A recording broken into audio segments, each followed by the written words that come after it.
Hello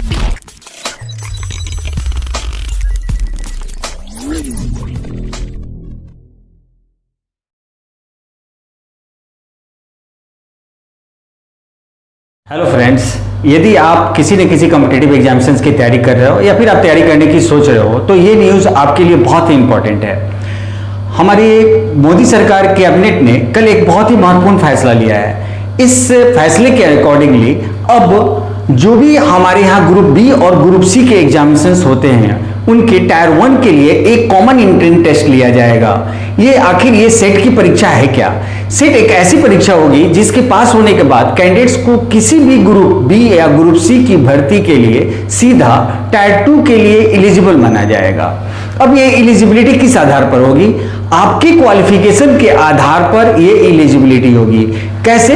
अब हमारे यहाँ जो सेट का एग्जामिनेशन होगा इसके लिए एक नेशनल रिक्रूटमेंट एजेंसी बनेगी जो इस एग्जामिनेशन को कंडक्ट करेगी। इस एग्जामिनेशन में आपके क्वालिफाई होने के बाद इसकी वैलिडिटी 3 साल की होगी। एक बार आप यदि इस एग्जामिनेशन को पास हो जाते हैं तो फिर आप कोई भी ग्रुप बी और ग्रुप सी के एग्जामिनेशन होते हैं जो हमारे यहाँ कंडक्ट किए जाते हैं इस देश में, आप उसके लिए सीधा एलिजिबल माने जाओगे। वर्तमान में एसएससी, आईबीपीएस और रेलवे को इस एग्जामिनेशंस में शामिल किया गया है। कैसे? अब जो भी होता है इसमें इसके अकॉर्डिंगली क्या किया गया है कि जो मल्टीपल टेस्ट सिस्टम है हमारे यहाँ इस चीज को एलिमिनेट करने की कोशिश की गई है जिससे हमारा टाइम और रिसोर्सेज दोनों का दोनों सेव हो सके। अभी तक हमें अलग अलग एग्जामिनेशंस के लिए अलग अलग टायर 1 का पेपर और टायर 2 का पेपर और किन किन एग्जामिनेशंस में हमें टायर 3 का भी पेपर अलग अलग देना पड़ता था। इससे हमें टाइम भी ज्यादा लगता था और हमारे रिसोर्सेज भी ज्यादा खर्च होते थे।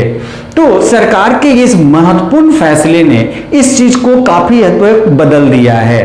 अभी तक हमारे यहाँ तकरीबन 20 से ज्यादा एजेंसीज काम करती हैं जो अलग अलग ग्रुप बी या ग्रुप सी के एग्जामिनेशंस को कंडक्ट करती हैं, जिसको इस जो ये रूल आया इसके अकॉर्डिंगली इन सबको इसमें ही शामिल करने का एक प्रपोजल रखा गया है। वर्तमान में एसएससी, आईबीपीएस और रेलवे इसमें शामिल हैं।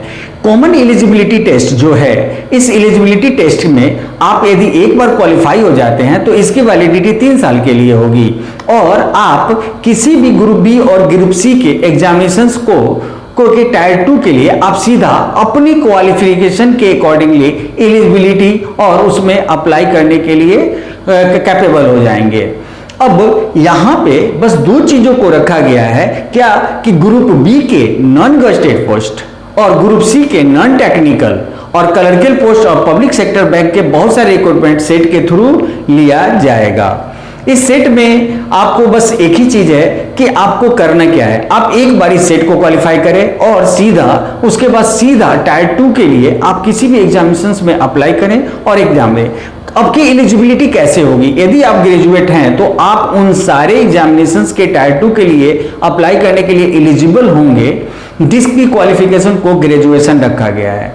यदि आपने इंटरमीडिएट करा है तो आप टायर 2 इंटरमीडिएट लेवल के लिए आप एलिजिबल माने जाएंगे और आपने यदि मैट्रिक करा हुआ है, 10th करा हुआ है तो आप 10th के किसी भी एग्जामिनेशंस के लिए आप एलिजिबल माने जाएंगे। बहुत सारे एग्जामिनेशंस हमारे यहाँ होते हैं, जैसे एमटीएस का एग्जामिनेशंस होता है वो हमारे 10th लेवल पे होता है। यदि आप एलडीसी की बात करते हैं तो हमारे 12th लेवल का होता है, जबकि एसएससी का ग्रेजुएट लेवल जो होता है जिसमें अपर डिवीजन कलर का जो टेस्ट होता है वो हमारा ग्रेजुएट लेवल होता है। तो आप अपनी एलिजिबिलिटी के अनुसार सीधा टायर 2 के लिए एलिजिबल हो जाएंगे और आपको टायर 1 के लिए अलग अलग कोई भी एग्जामिनेशंस देने की जरूरत नहीं होगी। इस प्रकार आप कोई भी कहीं से भी किसी भी प्रकार का अलग अलग टाइम देना, अलग अलग दूर जाना, हर जगह जाना, ये सारी चीजों से आप बचेंगे और सीधा एक सेट का पेपर क्रैक करेंगे। ये एक प्रकार का स्क्रीनिंग टेस्ट है जिसके क्रैक करने के बाद आप सीधा टायर 2 के लिए एलिजिबल होंगे। आप अलग अलग एजेंसीज के टायर 2 के लिए अप्लाई करें और अप्लाई करने के साथ अपनी एलिजिबिलिटी को दिखाएं और सिलेक्शन को पाएं।